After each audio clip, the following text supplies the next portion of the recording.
Hey, this is Donnie Dewees here, and you're watching Citrus County Live. High fly ball out into right center, and it's gone.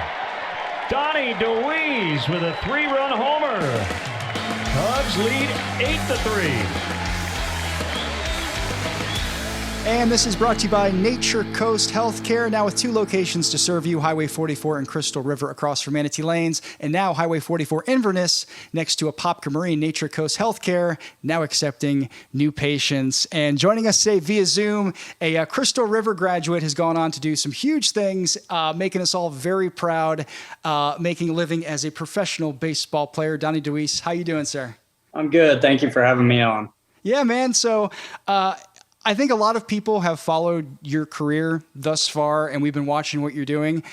For those who have been slacking, for the ones who have kind of missed out on what you're doing, bring us up to speed. Let's start, before the Cubs, before University of North Florida. Let's go back before even high school ball. Let's talk about Crystal River Little League a little bit. That's where this all began. Am I right? Yeah, so going back, I mean, you have to go back to about 4 years old. I was up there while my sister played softball, and I would just be running around there, and who knows what. It could have been a Speedo, underwear, who knows what. But I'd be running around up there just causing havoc, and it started like playing wall ball.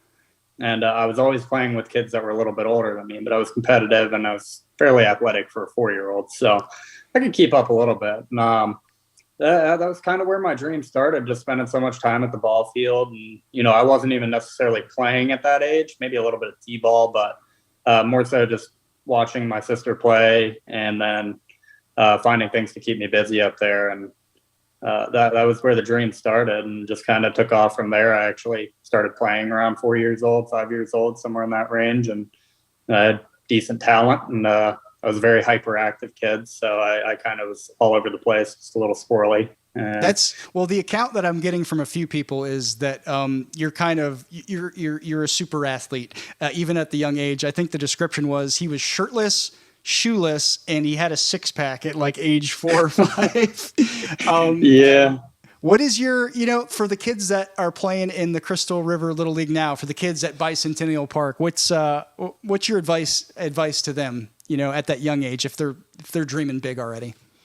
Yeah, that's really it. You just got to have a dream for it, and you got to have the will to go out and get it. It's not going to be handed to you on a silver platter. It's a very competitive dog-eat-dog world, the baseball community is, and the longer you stick around in it, the more difficult it gets. So that's really it. You have to be passionate about it. You have to have the drive, and you have to have the will to work hard to get what you want, because a lot of people say they want something, but they're not willing to go and put in the work and give the effort to get what they want. So that, that's a recipe for disaster. You're not going to succeed a lot if you don't put in the work and you're not passionate about what you want to do. I imagine you probably had some really great coaches along the way and here in Citrus as well. Oh, absolutely. Yeah. Yeah. I've been blessed with some very good coaches throughout my playing days. So starting with Brent Hall when I got to high school. He was the head coach there for the first year, or might have been the first 2 years, and then it was Bobby Stack and Daniel Comstock. Daniel Comstock drove me all over the place. He took me to a lot of showcases, so he gave me a lot of attention, and that helped pursue my future career, or helped me pursue my future career in baseball, and took me to showcases, and he was actually one of the ones that helped me get into the University of North Florida and sign there. So University of North Florida, which that led to Iowa Cubs. I think, was it 4th round you were picked up?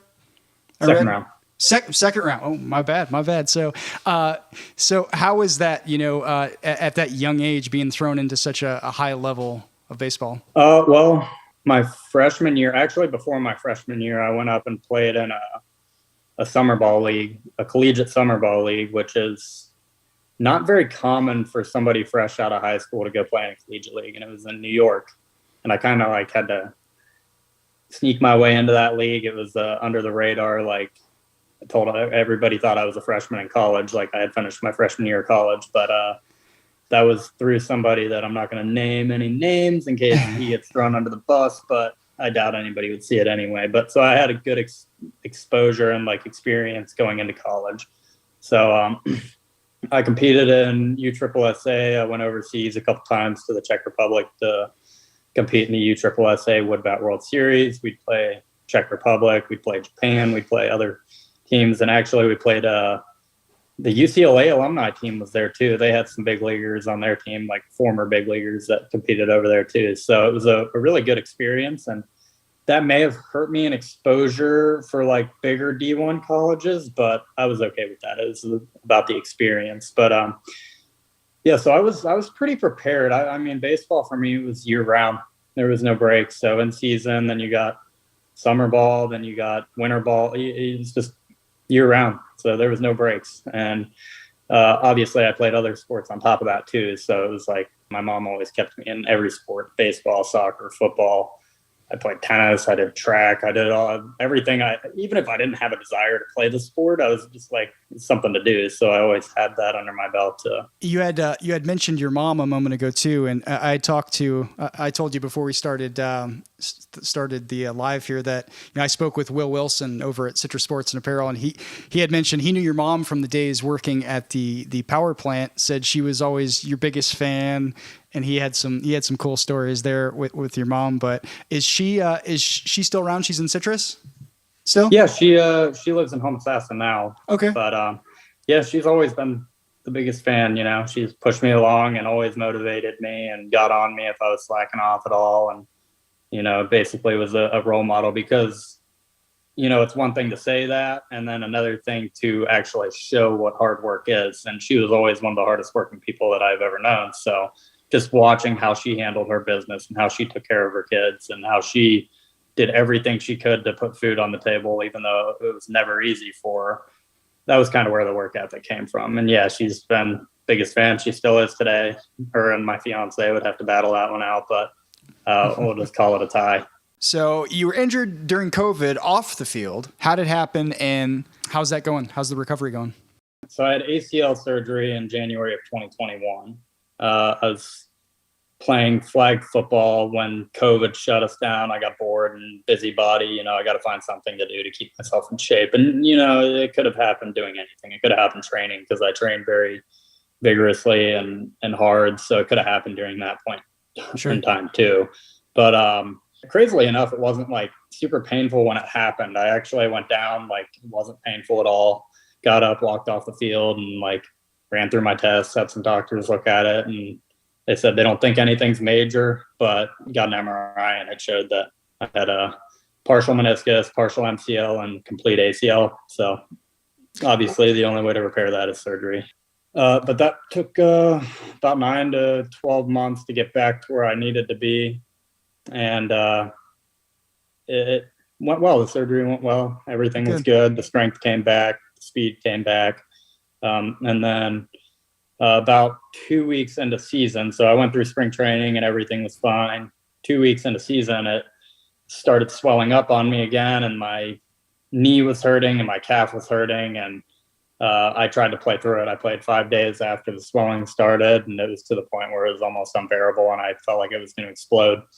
So I had to tell the trainers to take me out, and ended up getting an MRI, and it showed that I had a chondral defect, which is basically an impact fracture. Well, not a fracture. It's an impact crater, basically, of the cartilage of the knee on the femoral head. And it was about the size of a quarter. So if you think about a meteor strike, that's the best way I can describe it. The crater it would leave in the ground is kind of similar to what it looked like on my femoral head. And so I had to go in and get microfracturing done to my femur to promote healing and scar tissue and cartilage to replace what had been lost. And Friday was actually my first day allowed to walk again. And that was 6 weeks of non-weight bearing, crutches, and, the fun stuff, wheelchairs. And now basically physical therapy, more training, strength training, stuff like that, bike rides, and hopefully get back out to Arizona to get into baseball activity. But that's all just seeing how everything goes. It needs to feel right before I get into all that. So now, I guess since you're mentioning it here in public, you were allowed to play flag football, though. I mean, no. You weren't. Okay. Well, why didn't you get hurt training then? Why are you telling us that? I mean, I've already disclosed that information to the Cubs Sure. and everything. Yeah, So yeah. I have a good relationship with them. I've always been pretty upfront with them, and they've been Good. upfront with me. I've been with them for 5, 6 years, and they know I work hard, and I know them all pretty personally, and the training staff has been very helpful, and they've been great. So if you are a professional athlete, I would highly recommend not signing up for Yeah. any. I'm sure you've beaten yourself up enough about it though. So man, I'm glad to hear though that you're on the road to recovery though, and you're taking those steps to get back out there. No, all is good. Everything happens for a reason, and Well, I heard there was some positive to the whole oh, thing as well. absolutely, yeah. The thing is like everybody asks me like, oh, if you could go back and not do it, would you do it? And I'm like, no, absolutely not, because if that hadn't happened, I would not have met my fiance. And you look at the bigger picture, and that's the more important thing. It's like happiness in life and finding the person to spend forever with. And we met back in May of 2021, so just over a year ago, actually. And she lived up in Michigan, and I met her on Tinder, believe it or not, from 1,200 miles away. And we hit it off, flew her down, and ever since then it was history. So if I had not gotten hurt, that would have never happened. I would have been out playing season somewhere and wouldn't have met her. Yeah, I was in a bad car accident in 2007, and that completely changed the course of my life. I got into radio after that, ended up having my first kid, and it's so crazy how those things in our lives, those moments, just completely impact and really shape what our future looks like. So you can't regret it. It sucks. You gotta just grin and bear it and move forward. So well, congratulations. When's the wedding? November. Cool. It's Well, the day after Thanksgiving in awesome. Hawaii.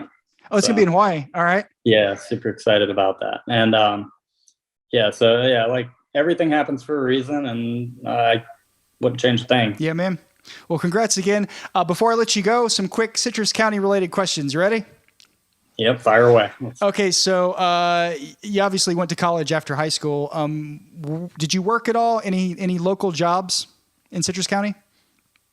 I worked at Fancy's Pets a little bit in high school. I was kind of like she was my godmother there, so I worked there dealing with pets and the animals and everything, and it was a good job. It kept me busy, and it taught me like how to deal with customers and talk to people and sell goods. And what kind of duties did you have there?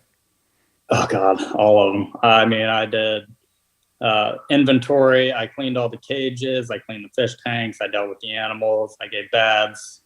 So that was pretty much my jobs there. I don't know that I got to work the register because I was under 18 or not. I'm not recalling that. It's a long time ago, but that's the only job that I've really ever had. Other than baseball. Okay. Other than baseball. Yeah, that's pretty much a full-time job now. I bet you if you close your eyes, you can smell Fancy's Pets right now if you imagine hard enough, can't you? I don't know if I want to do that. Yeah, smelling the mulch and the rat poop. It was fun. If you're back in Citrus County, this is a place that you have to stop in and see, whether it's a restaurant, something else. Any of those? I like going to Cody's. That's always fun.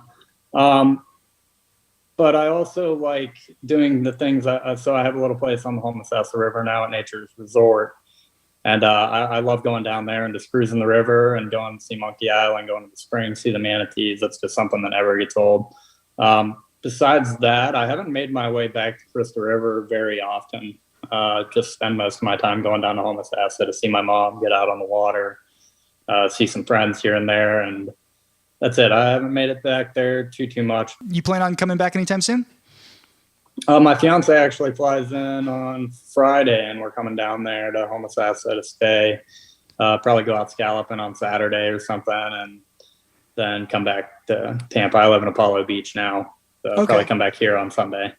So awesome. A quick trip, but yeah, and just go down there and get out scalloping.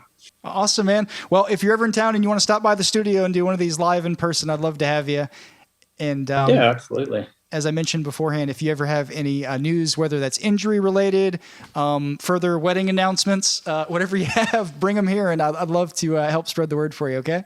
Yeah, absolutely. That'd be awesome. Cool, man. All right, Donnie Dewees, I appreciate you making time for us, man. And again, I hope the recovery continues to go well. We're waiting to see you back on the field. All right. Yeah, thank you very much, and thanks for having me. All right. Questions, comments, feel free to drop those below, and we'll catch you next time we are Citrus County Live.